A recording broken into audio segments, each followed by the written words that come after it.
She had held on for a long time, long enough that people around her had begun to wonder whether she ever would, long enough that the waiting itself had started to feel like its own kind of statement. And then, without a dramatic announcement or a scheduled press moment, she did. She opened up and said the things that had been building quietly behind closed doors, behind carefully maintained composure, behind the particular restraint that grief and loyalty and fear of getting it wrong can hold a person inside for far longer than is healthy.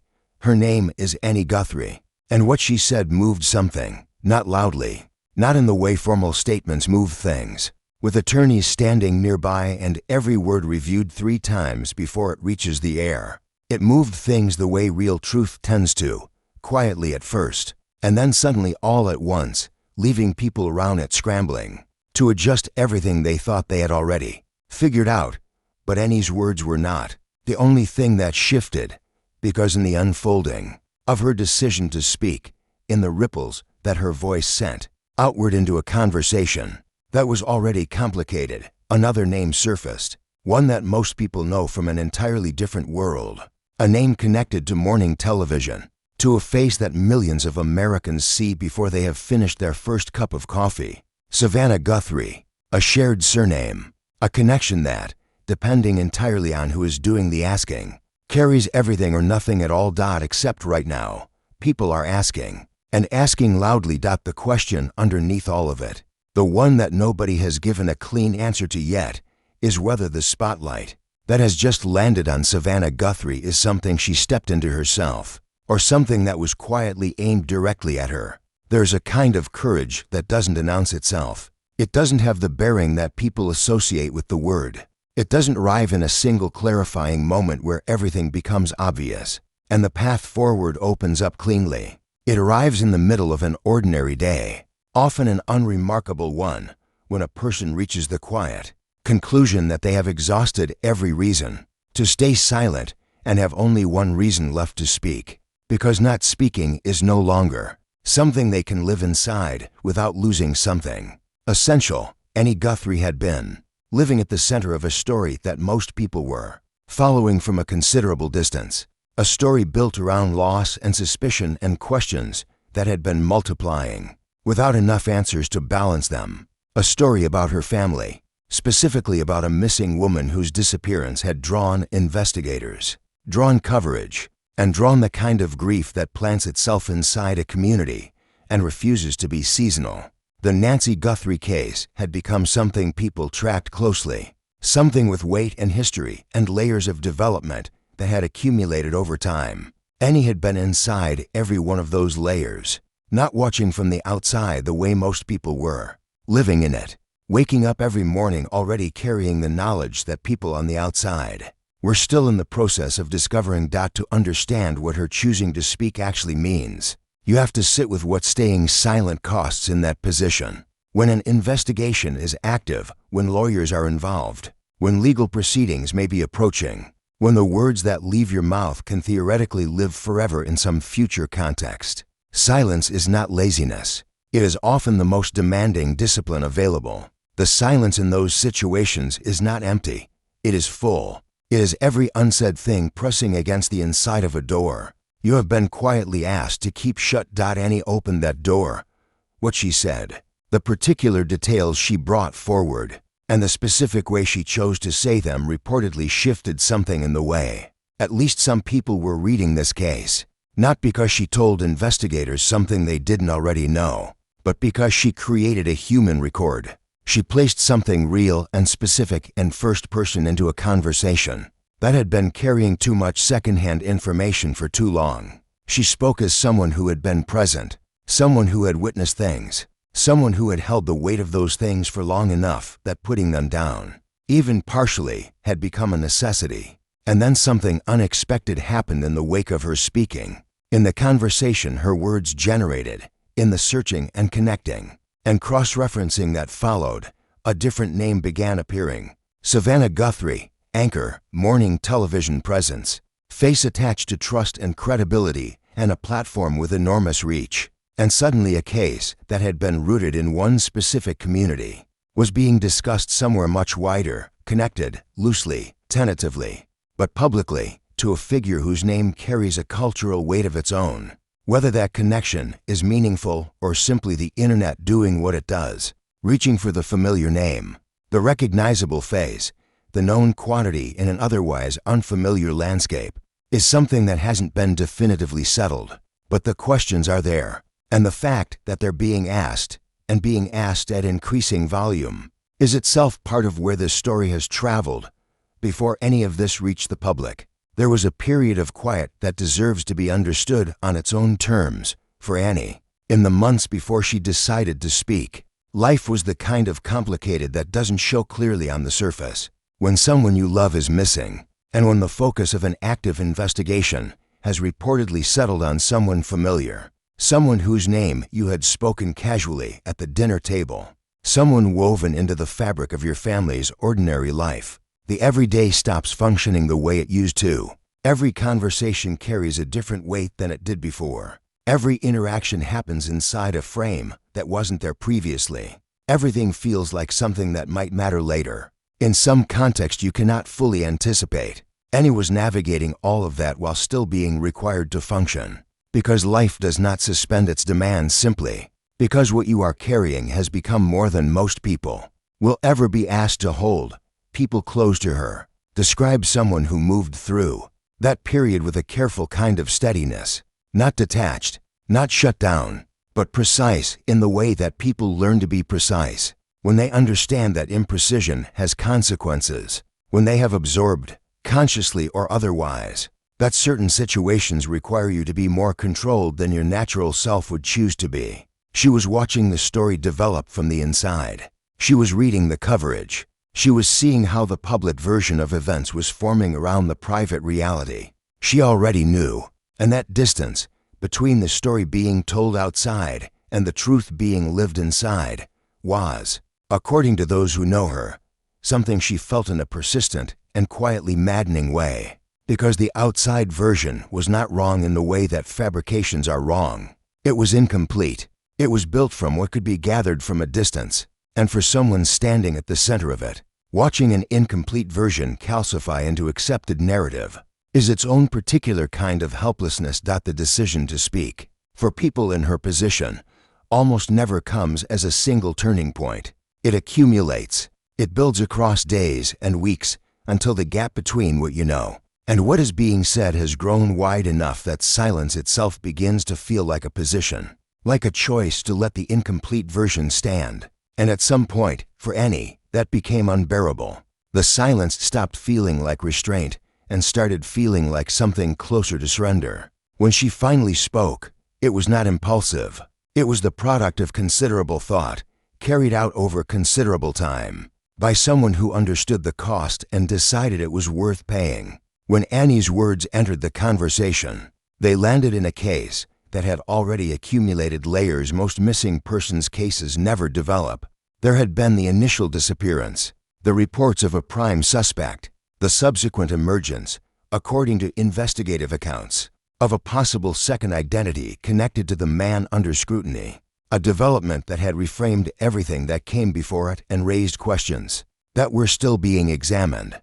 There had been growing frustration from people close to Nancy, according to those following the case, about the pace at which official answers were arriving. All of that was already part of the landscape.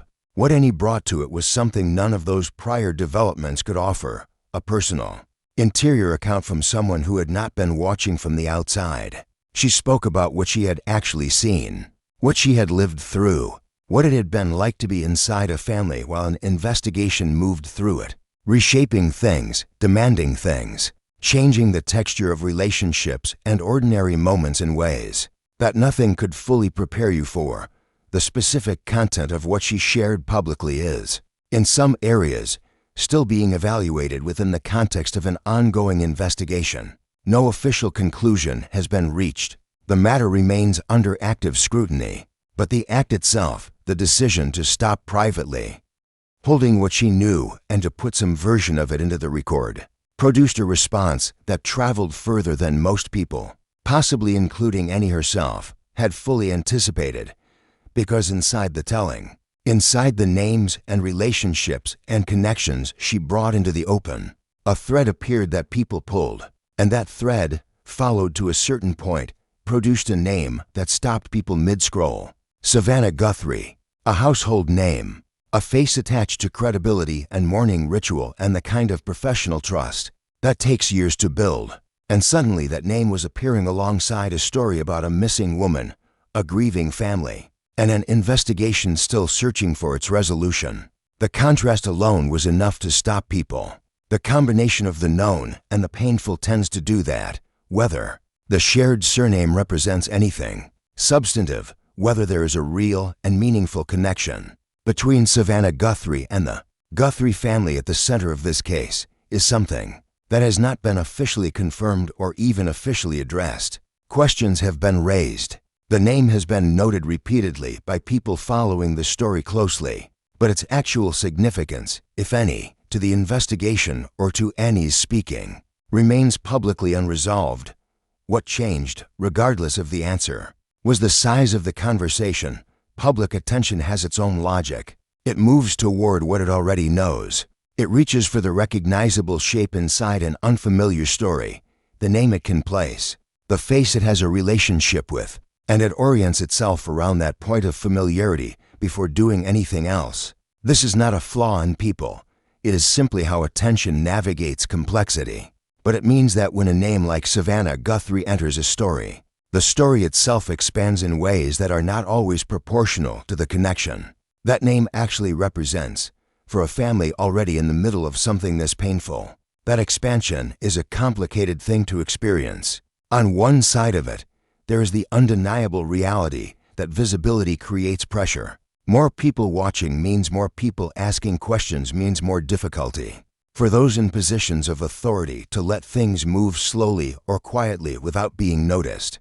That kind of public pressure has produced real results in cases that might otherwise have faded into administrative silence. It matters. On the other side of it, there is the experience of watching the story you have been living inside, the one built around a real woman, a real absence, a real family's ongoing grief, start to be discussed primarily as context for a famous surname, of watching the human center of the story recede as the celebrity-adjacent dimension expands, of following a conversation that has grown so quickly and so widely that the people most responsible for getting it right are now also the most easily lost inside it. For Annie, whose decision to speak was grounded in something deeply personal and deliberate, the way the conversation evolved after her voice entered it may have produced some things she hadn't fully anticipated. According to those who know her, the intention was never to generate spectacle. It was to establish something true on the record, to use her own experience, her own proximity to what happened, in service of accountability rather than noise. The Savannah Guthrie dimension arrived as an outcome rather than a goal, a consequence. She set in motion without having aimed at it directly. But consequences do not wait for permission. Once they exist, they move. There are two honest ways to hold the Savannah Guthrie dimension of this story. The first is to treat it as a coincidence that the internet metabolized faster than it deserved. A shared surname in a country of hundreds of millions, amplified by the natural human tendency to attach the unfamiliar to the familiar, producing heat without light. That reading is not unreasonable. A last name alone is not a connection. It is not evidence of anything. It does not establish relationship or relevance, and the speed with which it entered the conversations is more about how public attention functions than it does about what the name actually represents in this context. The second way to hold it is more cautious. There are people who have followed this case closely and at length who have suggested, carefully, without claiming certainty, that the connection may not be entirely superficial, that there may be something worth examining in the relationship between the public figure and the private story, even if that something has not yet been confirmed or publicly articulated in any official capacity. No investigative source has publicly indicated that Savannah Guthrie is a meaningful figure in this investigation.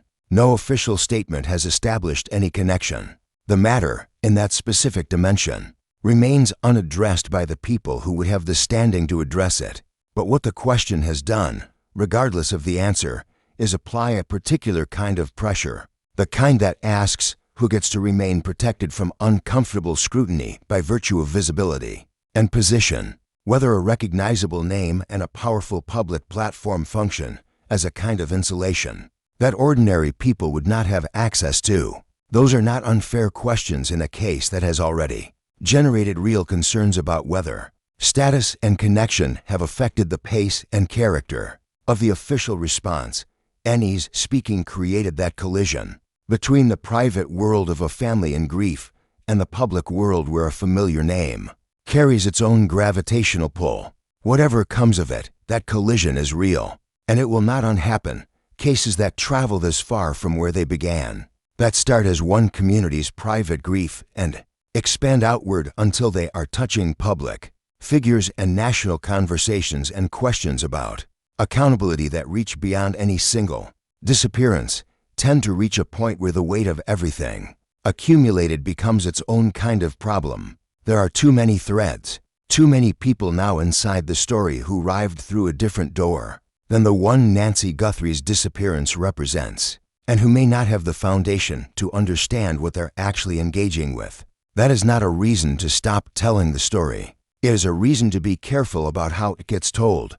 The investigation continues. According to available reports, the matter remains active. No official conclusion has been reached regarding the person investigators have reportedly focused on, the secondary identity that added complexity to an already difficult case, or the full picture of what happened to Nancy. All of that is still open, still being worked, still carrying the weight of a family's sustained hope that some version of an answer is coming. Annie spoke into all of that.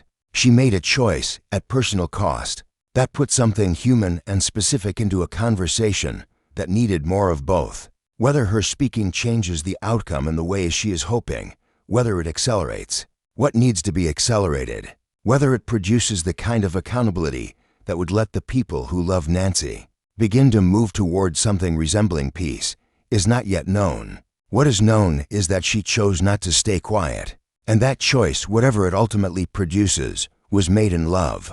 For Nancy, for the truth of what happened, for the record. There's something that cases like this reveal, something that Annie's decision to speak brings into sharper focus about what it actually means to hold a private grief inside a public story. Something is always gained when visibility increases. Eyes create pressure, and pressure creates movement where stillness had settled in. That is real. That matters. It has mattered in cases before this one, and it will matter again. But something is also always at risk. The specific woman at the center of all of this, the real, particular, irreplaceable person whose absence is the reason any of this conversation exists, can start to feel like a detail inside a larger narrative rather than its entire point. The double identity, the investigative developments, the famous surname, these are all compelling in the way that true crime tends to be compelling, in the way that layers of mystery engage people who might not otherwise pay attention. But they are not the reason this story matters. Nancy is the reason. Her life is the reason. The fact that she is still missing, still unaccounted for, still being loved every single day by people who do not have the luxury of moving on. That is the reason. Annie Guthrie understood that when she decided to speak. She understood it perhaps more than anyone on the outside can, because she has been living with it in a way that outsiders haven't. The courage her speaking required was not performed. It was earned. It was the product of months of carrying something heavy, while watching the public version of that weight remain lighter than the truth deserved. Savannah Guthrie, by every available and officially addressed account, is not a figure who belongs at the center of this investigation. She shares a surname with a family in unresolved pain, and the way that surname has traveled through public conversation in recent weeks reveals something about where collective attention goes when it is looking for something familiar to hold on to. That pattern is worth understanding without indulging it further than is honest. The celebrity dimension of this story is the least important part of it, even if it is currently the loudest. What remains beneath all the noise is this: Nancy Guthrie is still missing. The people who love her are still waiting. The investigation is still moving, slowly, methodically, carrying the full weight of what that family needs it to carry. And Annie's voice is now